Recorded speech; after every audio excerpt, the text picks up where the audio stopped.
Hello and welcome to another LSB film podcast with me, your host Chris Brooks. I hope everyone's well. Today's guest is Calvin Perrins, a writer, researcher and outspoken advocate for natural law and constitutional common law. After becoming disillusioned with what he called dead ends within the freedom movement, Calvin stepped away from the noise and began asking a much deeper question.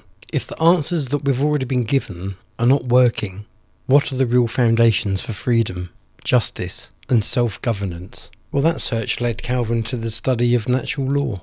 What he describes are the governing dynamics of reality itself, alongside a deep exploration of constitutional common law, morality, individual responsibility, and the role of the jury in preserving liberty. In this conversation, we venture far beyond politics and current events. We examine whether societal problems stem from external forces or our own collective choices, the relationship between freedom and morality, psychology of control, spiritual warfare, reality creation, fear-based manipulation, and why Calvin believes education is the key to lasting change.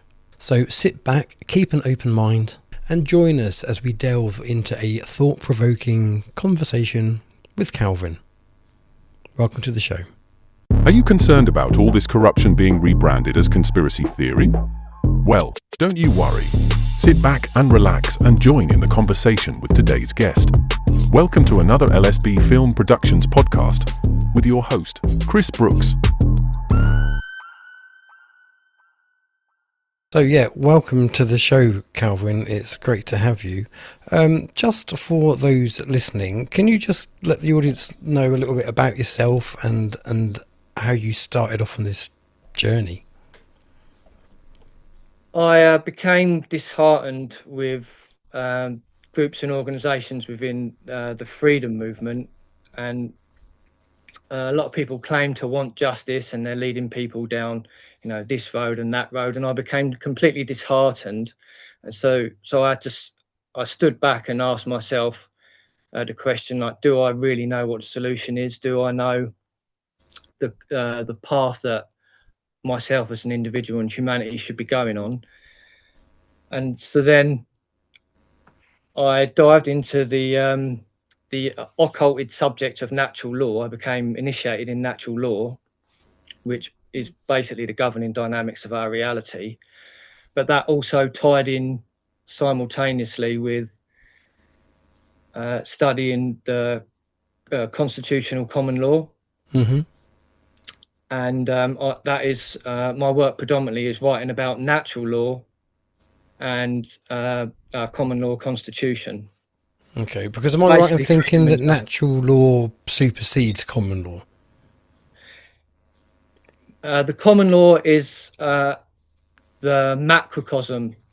Natural law is the macrocosm of common law. So common law is the microcosm of natural law. Okay. So I can define natural law if you want me to. Yeah, go for it. Just for anyone like me who might not actually know. So natural law is the science of morality. It is the science of how we co-create our reality through the quality of our aggregate free will decisions. Mm-hmm. So all occult traditions taught how the aggregate quality of our free will decisions forges or forms the reality that we all experience. So it's kind of like a consensual matrix almost, where you create your own reality through cooperation and unity. Exactly. It's the recognition that we're not separate, because it's our behavior or our actions that create the environment that we all have to endure. So that can either be freedom or slavery. Absolutely. So there is an equation that I use for this, and it goes like this: the sum of freedom and justice is proportional to the amount of objective morality and equity within any given society. So So natural law specifically is objective morality. So essentially it all comes down to the quality of our free will behavior, whether it be moral or immoral, and then that adds up within society to create the conditions that we all experience together. And that should tell you something about the aggregate quality of morality within the world at the minute. You mean the world run by the Prince of Darkness himself? Yes. Yeah. Yes, but there is a caveat there with that, because there's what I've witnessed is the externalization of blame.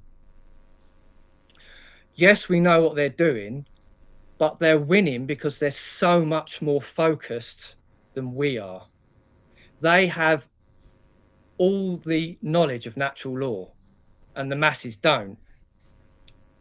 So they can completely tan our hide with that knowledge, because natural law, or the occult, consists of two bodies of knowledge, which is the microcosm, which is the human psyche, and the people that run the world are master psychologists.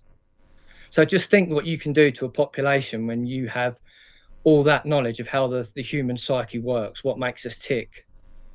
Oh, absolutely, yeah. And all the other things, like all the suppressed stuff that they keep from us, from even down to things like how you breathe to cure the human condition of certain things. You know, so much suppression. It's untrue. So what was the main turning point for you then, from doing what you were doing before this? And I understand that you said that you're, like many people, disparaged, disheartened, and just had enough of the truth movement for various different reasons. But what was the catalyst that made you want to go down this route? It just wasn't getting anywhere. And I was angry at myself. Mainly, I was angry at myself because I thought that I knew what natural law was. I thought I knew what authentic common law was, and I didn't. So I really beat myself up about it. I was like, oh my goodness, I spent a good few years like shouting my mouth off about this, that, and the other, and my worldview was completely wrong. And so I basically dived into study. And so I dived into, like, as I said, I became initiated into natural law, and then I started studying constitutional common law, and they marry up. They are reflections of each other, and so my main argument with the freedom movement, why I get so pissed off, is that they're all putting out fires and playing whack-a-mole with each piece of tyrannical legislation that comes up. And everyone seems to have their version of what we should do, or join this group, or join that organization, or fill out this notice. And it's self-evident that we're sinking further and further into tyranny. So what are the inherent requirements for freedom and justice? So if we don't know that, how can we achieve those conditions? So then the knowledge of natural law and the knowledge of authentic common law is clearly being ignored, because we're not getting anywhere. I mean, look what they're attempting with trial by jury. They're going to treasonously restrict it even further than it's already being unconstitutionally restricted. Yeah. How much would you also say a lot of what we're facing is a gutless population? Oh, because I imagine, like with history and whatnot, that in the past, when we had treasonous governments, there was bloodshed. There was recourse. There was remedy. Yeah, a lot of revolutions, well, from my understanding, are conducted from the shadows anyway, because the status quo always comes out winning afterwards. But you're totally right about the cowardice aspect. So the four destroyers of consciousness are ignorance. So that's ignoring information that conflicts with your worldview. That could potentially better you and humanity. Apathy, not lacking true care, so not caring about the human condition, and therefore not doing anything about it. Cowardice, too afraid to speak the truth publicly, so therefore leaving the lie in place. And laziness, just why do I have to speak the truth? Someone else can do it. Because that adds up in the aggregate and creates the slavery that we're all experiencing. Absolutely. Now, before we get back into our show, a quick word from our sponsors. If you've ever had that unexpected knock at the door from police, a visit from bailiffs, or received a legal threat without warning, you'll know just how quickly confusion and fear can set in. And that's where Willoughby Genius Mark II comes in.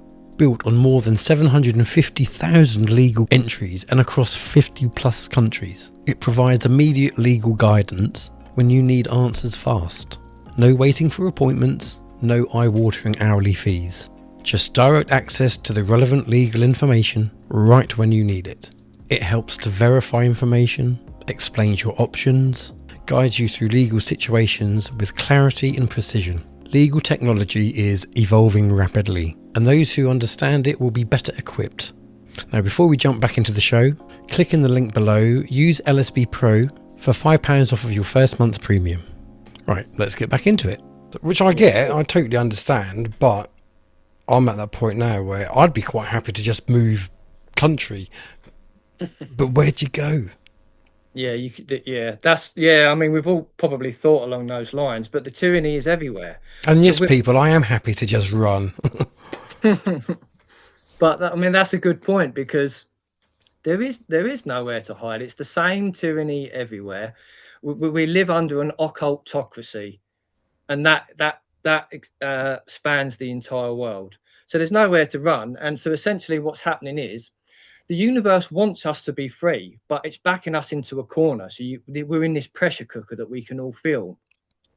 So through negative karmic consequence, which is chaos, living in the presence of coercion and violence, through that process, the universe is essentially teaching us what not to do.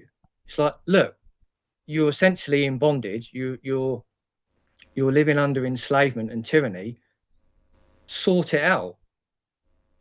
And that's why we have to have this knowledge of objective morality, and how do we govern ourselves equitably in alignment with natural law, which is the common law, the ancient customary practice of natural justice, which is the people governing themselves as jurors on a jury, exercising their supreme sovereignty as the supreme sovereign judges in trial by jury.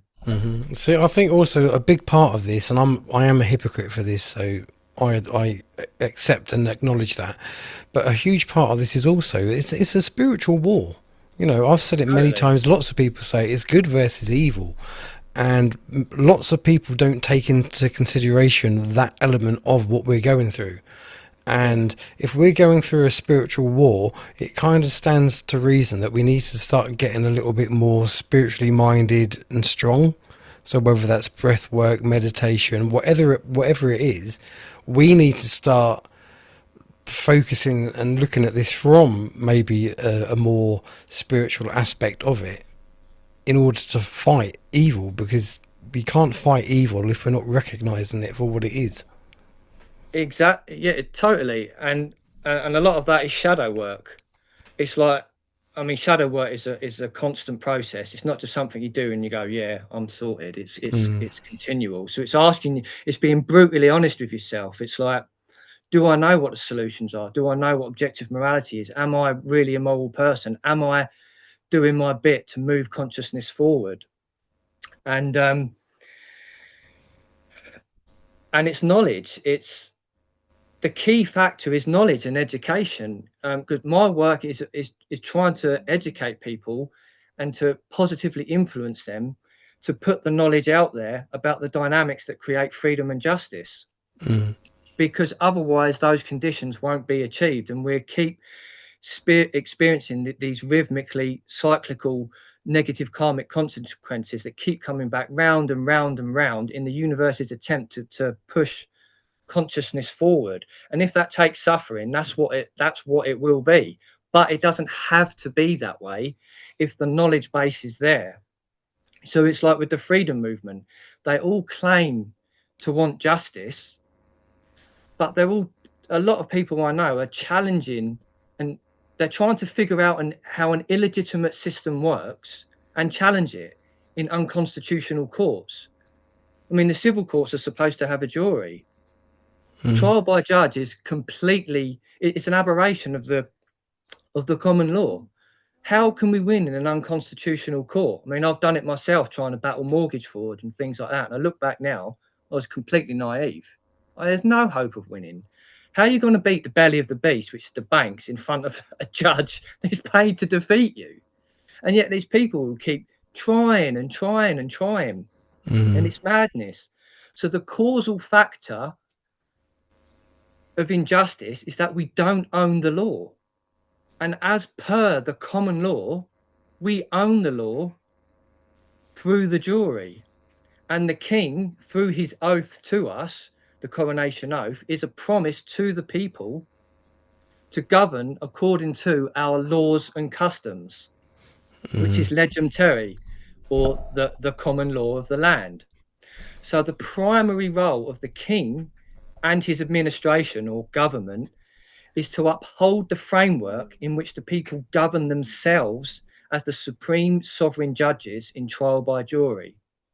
That's why they want it gone, because they want to destroy the last vestiges of self-governance. Yeah. Do you think that's the same with what they're trying to do with the Human Rights Act as well? But we wouldn't need human rights. I mean, human rights is UN legislation, and like but even in their own legislation, they can commit tyranny in the face of a fake pandemic. So it's not worth the paper it's written on. You wouldn't need you. That's a distraction from objective morality and the authentic rule of law. So you wouldn't. Human rights is essentially individual rights. Like no one has the right to cause objective harm to anyone else, but that requires knowing the objective difference between harmful and non-harmful behaviours according to the knowledge of natural law. And objective morality specifically is not committing murder, rape, assault, theft, trespass, fraud, and coercion. Essentially your 10 Commandments. Well, it's much deeper than that. It goes much deeper than that. It's no, you can't really compare it to the 10 Commandments, although that may have been applicable to the time for that level of consciousness. But objective morality is woven into the fabric of reality, because the consequences of immoral behavior are observable in the natural world. Just look around. And the big one is coercion. And we live under coercion and violence, which is statism. The belief that majority opinion or voting can be used to oppress an entire country through legislation based upon that majority rule. And it's I mean, you can see it all now playing out again now. People vying for specific political puppets that are trying to push it. I mean, it's just the measure of the swing to the left is the measure of the swing to the right. And politics is the pendulum that is just hypnotizing everyone, distracting people from the real requirement for justice, which is the common law, which is already there within our system. It's just that politics has done such a good job of obfuscating the rule of law, because the common law doesn't prescribe politics. Magna Carta never prescribed politics, which is majority opinion, coercion by the majority. It prescribed natural justice. So Magna Carta was a constitution of principle. Legislation is moral relativism. It's whatever the socially Darwinian ruling class says it is. So it's their version of morality. And if anyone who knows anything about dark occultism or Satanism, moral relativism is the second tenet of that satanic mindset. It's the individual or an institution deciding what they think is moral instead of what is objectively moral in nature. So we're living under a satanic ideology of moral relativism, which is politics. So I don't care if people want Rupert Lowen, who's vying for the death penalty, in a time when government is becoming increasingly more rogue, and people were vying for violence. So all these issues that we're facing, whether it be mass immigration, destroying food sovereignty with so-called planet-destroying renewable energy, property development, destroying entire countrysides and destroying the soul of the community. All of these things can be dealt with if we reclaim the people as the true sovereign power, as per our constitution. So all we have to do is educate en masse how the constitution is supposed to operate. Because the public what would be the best way in your vision? What would be the best way to achieve that? Education. It's all we have. What, so, through the school system? No, because, through no, not the school system. Through basically just using the digital sphere to put information out there. I mean, there's so many people distracting and giving alternative versions of the constitution that just keep confusing the hell out of people. So the education is the key. That's how the knowledge base gets out there. Because if you put the truth out there, someone will hear it, and that will ignite a spark in their mind. Because when you come across this information, these are dynamics that govern freedom and justice. So when you attain that knowledge, you then become morally obligated to put that knowledge out there. Otherwise, the conditions we want will not manifest. So essentially, I'm talking about reality creation. This is what is kept. See, that to me is the most important aspect out of all of this, is understanding how reality actually works. Instead of so many people, going back to like the spiritual war element, so many people are fighting this with a worldly mind. Yes. Well, at the moment, the world makes no fucking sense. So what's the point in using that? There's no point at all. You have to go from here, your heart. It's instinctual. Exactly. It is survival.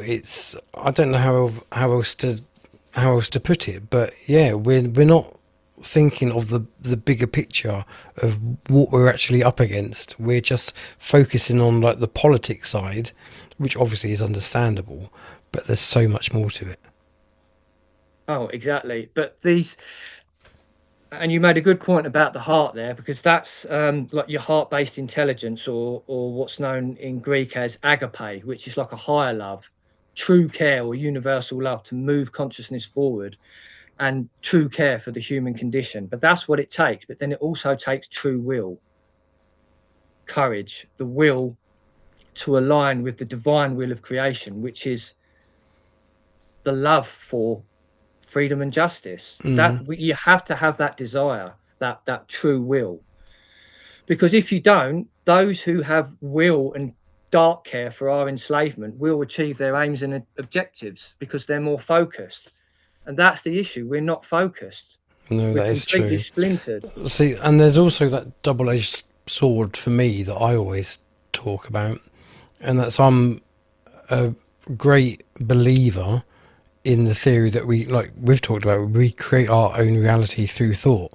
Everything that I see in my living room at one point was an idea in someone's head that then turned into a product. Everything is a thought.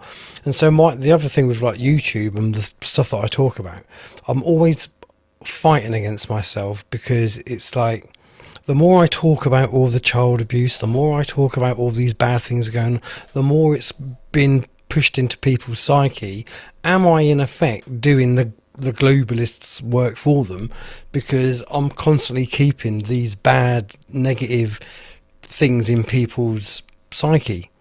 Am I contributing to bringing all this in just by talking about it, or should we completely bypass it and just focus on what we want and cut out everything that we don't want? Basically, you've nailed it. I mean, the first hermetic principle, the 7 hermetic principles of natural law. The first one is the principle of mentalism. Everything starts as a construct of the mind, and from there, you initiate your will to bring it into action. But it has to come from a place of knowledge, understanding, wisdom, the trivium. These are all teachings within natural law, and because it all delves into the human psyche and reality creation, and aligning perception with truth. And so this is all really important stuff. But to remark further on what you said about fear rhetoric or conspiracy and all that, and we've all done it. They're doing this, they're doing that, externalizing blame instead of looking within. We're at the point now where we desperately need to go, what am I doing? What are you doing to help move consciousness forward? Are you aligning with the inherent requirements to bring freedom and justice forward? And a lot of people step back when you say that. They're like, no, I'm listening to such and such. They're doing a good job. I don't have to do anything. It doesn't work like that. It works in the aggregate. So if we're focusing on fear, but that's the sorcery element of what the dark occultists do. So I'll quickly explain the difference between magic and sorcery, because it's not Harry Potter waving a wand. Magic is the science or art of influencing change to occur in the world in accord with the divine will of creation. So it's moving consciousness forward in alignment with what the divine wants for us, which is freedom and justice. But whereas sorcery, which is what the enemy use, is the science or art of influencing change to occur in the world in accord with the egoic self, the egoic will, the selfish, uncaring will. And they do that through so many psychological methods of manipulation, including influencing people to focus on conspiracy, what they're doing, fear, because they basically win through creating gatekeepers in fear. It's if we come from a generative polarity of fear, the end result is chaos. Whereas if we come from a generative polarity of love and care, then we achieve order. Intent is a huge part. Oh, massively. Intent. And yeah, so it's the will. Again, it's the will. What will are you aligning with? And so what the sorcerers do essentially is they influence entire populations into a low vibratory state of fear. So that the knock-on result of that is chaos. Look at all the agendas they're using to make people scared and fight each other at the minute. So they use, so what the big two psychological manipulation methods that are being used on a population that most are falling for, to be honest, is controlled opposition, which is where you create two opposing dialectics and they fight each other, and the people just become completely polarized. And the other one, what was it? Controlled opposition and I completely lost my train of thought. But it's essentially Division. turning people. That's it. Divide and conquer. Sorry, that was the one. Yeah. Divide and conquer, which is exploitation of our perceived differences. That's a huge one at the minute, and everyone's falling for it instead of uniting under restoring the rule of law. It's like with the whole immigration thing. Yeah, not having control of our borders. Of course, it's a problem. You're not a sovereign nation if your kingdom isn't. If the people don't have a say over their own communities.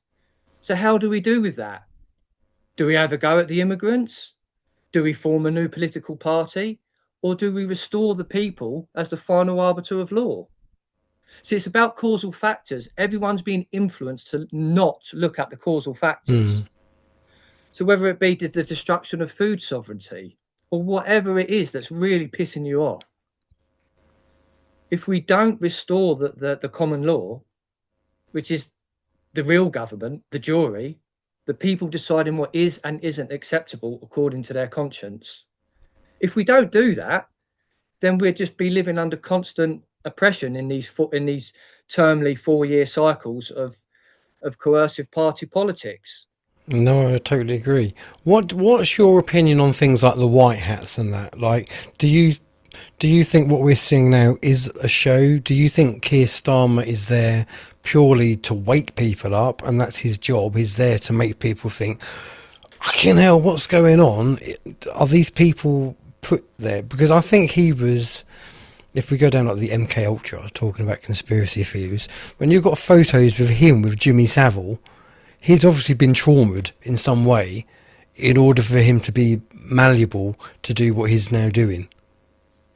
Yeah, well, in that sense, I mean, it's evil work because evil works through us. Mm. So, so when evil works through us, then um, tyranny becomes more prevalent. But in that sense, it's myopic because it becomes more obvious, and then it pushes people. Well, hopefully, pushes people to acknowledge what's going on and do something about it. But yeah, there's definitely. I mean, there's if you look at Rudolf Steiner's work, for instance, or you look at Sarah L. Caldy's work, who talk about more in-depth spiritual stuff and like dark entities, like trying to. It's all about influence, Mm. which is why I gave the difference between magic and sorcery, because that's we need more magicians. We need more people creating through the magic of aligning their will with divine will to bring about the conditions we want. But there's too much falling victim to the negative influence or the master psychology that's being done to us by dark occultists and all these manipulative techniques that are being used to basically enslave ourselves and depopulate ourselves, and through manipulation people accept it, and it's so clever how they do it. I mean, you think the have to, biggest manipulation, you may disagree with me, but I think the biggest form of manipulation is through language. yeah, that's an aspect of it, Words are spelled. That's why it's called spelling. but The I think I would weekend. say that You're yeah weak at the weekend. yeah, yeah, that's definitely an aspect of it, but I would say that the biggest problem is their ability to dissuade the masses from not looking at the information of how we could create the reality we want, and but they do that through the satanic mindset. So the two lower levels are of that mindset, which they leave for the masses, is mass selfishism, perpetual me, unchecked ego, and moral relativism, because they've created the conditions where people are so stressed and in such abject slavery that they only care about their own individual condition. So when you have entire societies in that practicing Mindset. selfishism, in that Mm. mindset, it there's no unity. So that they're basically and moral relativism is as we've already said, that is a huge problem because that creates chaos within society. Because if you don't know what objective morality is, then by default you accept coercion, and that's why people accept politics. They don't understand that it's morally illegitimate because it's using majority opinion to coerce people to live according to how a political party thinks they should be living. Instead, as per the common law, we're supposed to live in alignment with natural law. So my rights end where yours begin.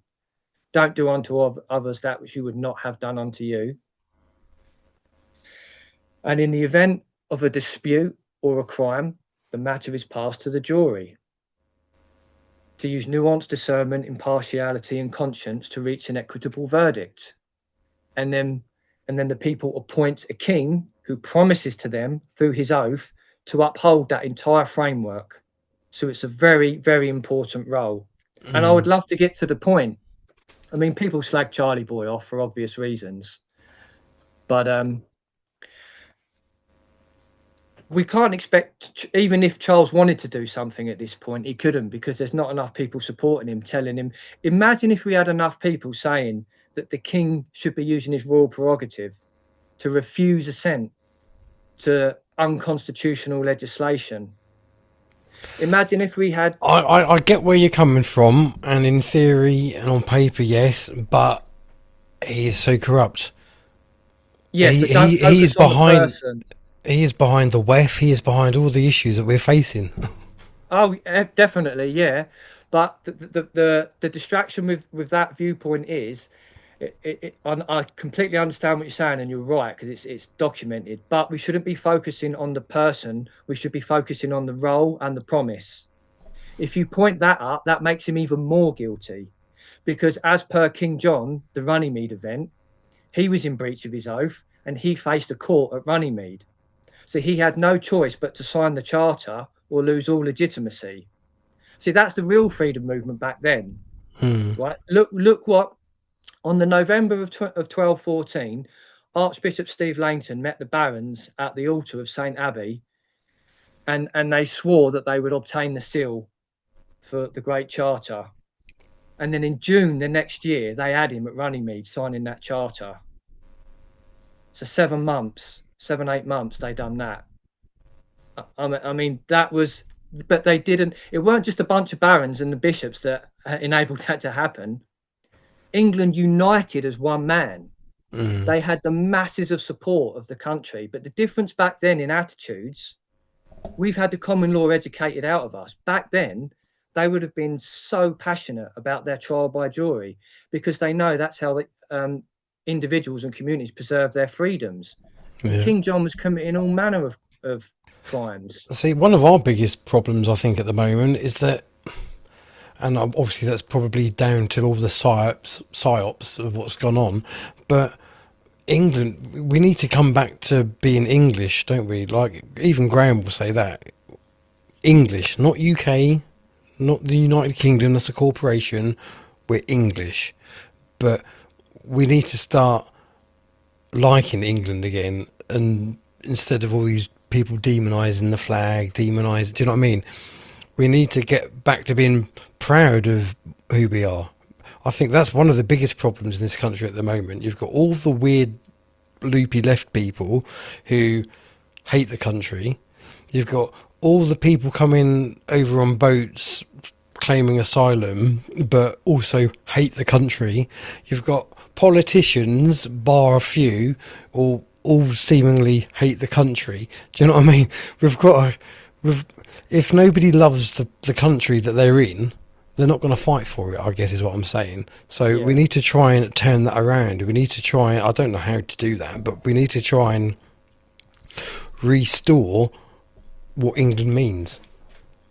Well, all those things you're listing are effects of illegitimate governance, which again, we have to take our consciousness to the plane of causality. That there's too many people trapped in dealing with the effects, pointing at the effects, but every effect is a prime cause. And all this bullshit that we're facing is because we've allowed illegitimate governance to ruin us through the party political system that has completely usurped the common law. They tricked the public into thinking that we express our voice through voting. Utter psychological manipulative bullshit, that is. We've always expressed our voice as judges in a jury, deciding what is and isn't acceptable. That's the common law. And the entire framework of government is bound by the common law. So all politicians swear allegiance to the king. And who did the king make his promise to? Us, to govern according to our laws and customs, which is the common law of the land, or trial by jury. So it's all in place. We just need to highlight how it's supposed to work. And if enough people were doing this, we would embarrass everyone in Parliament and everyone who's supposed to be upholding the rule of law. But that requires an aggregate increase in an enlightened conscience in how the Constitution is supposed to operate. Because it's essentially it's our freedom, it's our Constitution. So if we don't have the passion and care to uphold it and educate it back into existence, then we have no right to moan. We can't keep externalizing blame to on race, religion, or a political party. Now, what are you doing? What am I doing? And I will come back to it because it's so important. It's education. Without that knowledge base of how the Constitution is supposed to operate, we can't deal with any of this. People will continue to be manipulated. No, absolutely. See, I just want to know how, given that a good percentage of the populace are asleep to most things, how they're the people that need the education, really, aren't they? I mean, don't get me wrong, even truthers still need to be brought up to speed a bit, myself included, but for the most part, it's the sheeple who literally go through life with blinkers on. How do we reach those people? Education's great, education is great, and we need education, but how do we promote that education? Just putting it out there. I mean, we've got all these digital means of putting information out there, and that's all we can do peacefully. I mean, the sole peaceful means of restoring justice is to restore trial by jury, where the people own the law once again, so they can protect themselves through the decisions of the jury. That's the sole peaceful means, and especially now, given what's being attempted with all this divide and conquer, it's so important that people realise that. So we need to get up off our arse and start shouting from the rooftops via the digital sphere of how we can restore the Constitution. But that requires knowledge, which requires education. And I mean, in my opinion, no one has done more for that subject and trying to educate people on the authentic rule of law than William Key on commonlawconstitution.org. I mean, he's done... yeah, I mean, no one has done... I mean, a lot of people refer to Graham Moore, but Graham Moore pops up the Bill of Rights. A lot of people pop up or elevate the Bill of Rights as some sort of constitutional statute, and it's not. If for those who have actually done the diligent research, the Bill of Rights is an unconstitutional statute that placed wealth qualifications on jurors. Completely unconstitutional. And it's a statute. It's not a constitution. It was made by Parliament during the so-called Glorious Revolution, which is actually a Dutch coup d'etat. That says, and in the Bill of Rights, when it says we shouldn't have foreign people in positions of power, they installed a Dutch king. They're just taking the piss. They do that very well. But this is because if you understand the absolute treachery and treason of the Bill of Rights and the events that led to it, it's basically a mirror of what's going on now, especially with the treasonous attempt at trying to further restrict the people's trial by jury. Completely unconstitutional, completely treasonous. So, I mean, before the Bill of Rights, you had the Coronation Oath Act of 1988. So the Coronation Oath is a piece of customary common law. They had no right placing that in the statute book, but they interfered with it. They added text to it. So instead of saying, do you swear to govern according to laws and customs, they added another bit of text. And they changed it to, do you swear to govern according to laws and customs and statutes in Parliament agreed upon? So why would you need to do that if you weren't prepared to govern according to common law? Why would you need to add in the statutes? Because the statutes are bound by common law. So that's where we're at now. They've used statutes to override common law, but they did that in preparation for William of Orange to give assent to the treasonous Bill of Rights, which placed wealth qualifications on jurors. So then after the Bill of Rights, the party political system model came about. But the first thing they did was insert that text into the Coronation Oath Act to govern according to, where they inserted the word statutes in Parliament agreed upon. So now we're all coerced by statutes because we forgot that we govern ourselves through common law trial by jury. This has been a long, slow, incremental process of eroding the common law through party politics.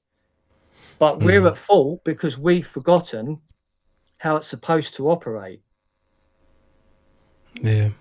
So anyone quoting the Bill of Rights is doing England a disservice, because what they're doing is they're propping up Parliament and majority opinion over the common law. Well, see, ironically, it's education that's also got us in this mess, or the lack of it. When they stopped teaching you Latin, when they stopped teaching us etymology, when they stopped teaching us all the things that empower you. Exactly. That's how we've forgotten, because they stopped teaching us, and it just got forgotten. Yes, well, that's why the occult is so important, because it's concealed knowledge. That's what it means. Occult means concealed knowledge. But you have to have that care to seek out truth. And I mean, that's what my work is about. I'm trying to put the knowledge out there, and then so then I'm hoping that people can then educate themselves, learn the truth, and then put what do you care enough to put your will behind? That's the question we should be asking ourselves. If we truly want freedom and justice, then there are inherent requirements for it. We're not required to vote for a political party. We're not required to join this group or that organization, or fill out another bloody notice. We have to restore justice. And the ancient customary practice of natural justice, the trial by jury, is as old as the hills. Yeah. I mean, and I would love to see some of these judges dealt with as well. Exactly, and we can if we restore the rule of law, because I mean, judges aren't judges. The judges are the jury. Under the authentic constitutional rule of law, judges are only conveners. They just convene the court. And it used to be that the people appointed the judges because they were respected by the people. And members of the public would even sit in a court and make sure that they were convening correctly. That's how far we've strayed. 100%. The book to read is for anyone who really wants to truly understand the Constitution, has to read an essay on the trial by jury by Lysander Spooner. It's from 1853. He totally nails it. He goes into all the history, beautifully explains the trial by jury and how the people are self-governing by judging on the justice of the law. And again, all these people who claim to want justice, if we restored the rule of law, we would actually have a court system that actually deals with justice, where the people, whatever the people say, is the law. So an authentic jury is supposed to judge on the fact, the admissibility of evidence, the verdict and the sentence, the justice of the law, and the moral legitimacy of all acts of enforcement. So can I throw a caveat in here for you? Go on. Just based on how trends and demographics are going in this country at the moment, based on the model that you're saying, which is right, it's down to the people's voice, it's down to, like you say, the aggregate of people. When we are slowly being taken over, and obviously I don't know what the actual figures are, and we're getting a lot more non-native people who have completely different ideologies, have completely different way of thinking, how does your model then fit in when you've then got essentially more than just the one country culture to contend with? Yeah, so I would say that's a negative way of looking at it, because I think you'll be amazed what happens when people come together in a room and deliberate and offer their wisdom. Because there's actually an esoteric purpose to the jury, which is why it's just I think trial by jury, the true purpose of it is actually just as occulted as the knowledge of natural law. Because in a court of law, when there's a jury, essentially you're dealing with the dark side of humanity. You're dealing with crime, right? So essentially then it becomes a shadow workshop where everything is on the table. So it doesn't matter what the issue is, that's the community coming together to deal with it. And you can't just lazily vote with your opinion and put a ballot in a box. You've got to sit there and deal with it. So people come together and they have to deal with it through nuance, discernment, deliberation, conscience, right? So essentially, the jury is how we teach each other to rule. And yes, there is all this Fabian aspect where they're trying to just destroy the common law, which is our culture, and everything else that goes with that. but that just means we've got to work a bit harder. We're rowing against the tide, but we just got to get that paddle out and row harder. Get the old steroids out. Yeah, Come on. it's care and effort. It's again, it's the will. It is. How much do you care about justice to bring it about? Yeah, absolutely. Where can people find you, Calvin? I write articles on Substack, Yeah. and I do videos on YouTube. It's just my name, Calvin Perrins. All right then. Well, I shall leave the links to your YouTube and your Substack in the video description, so people can go and check you out. I know we could talk for so much longer than we've got, because there's so much to cover. Maybe another day you can come back on and we can carry on where we left off. Yeah. Thank you very much for your time, your knowledge, and all the things you've got to say. I hope everyone watching's enjoyed this and learned from it. Please do go and check out Calvin's Substack and YouTube channel as well. And let's get this knowledge out there and shared. So look after yourselves, take care, and I'll see you in the next video. Bye for now.